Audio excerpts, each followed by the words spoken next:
Le chat et un vieux rat.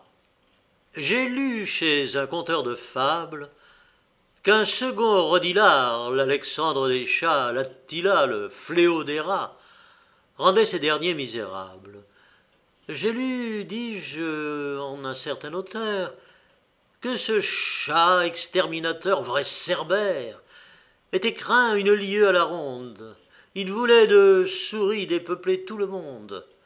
Les planches qu'on suspend sur un léger appui, la morte au rat, les souricières n'étaient que jeux au prix de lui.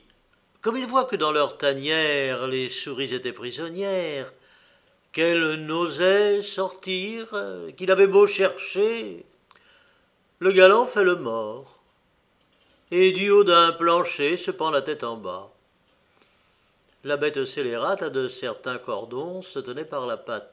Le peuple des souris croit que c'est châtiment, qu'il a fait un larcin de rôt ou de fromage, égratigné quelqu'un, causé quelque dommage, enfin, qu'on a pendu le mauvais garnement. Toutes, dis-je, unanimement, se promettent de rire à son enterrement. Mettent le nez à l'air, montrent un peu la tête, puis rentrent dans leur nid à rat, puis ressortant font 4 pas, puis enfin se mettent en quête. Mais voici bien d'une autre fête. Le pendu ressuscite, et sur ses pieds tombants attrape les plus paresseux. Nous n'en savons plus d'un, dit-il en les gobant. Ces tours de vieille guerre et vos cavernes creuses ne vous sauveront pas, je vous en avertis. Vous viendrez toutes au logis. Il prophétisait vrai.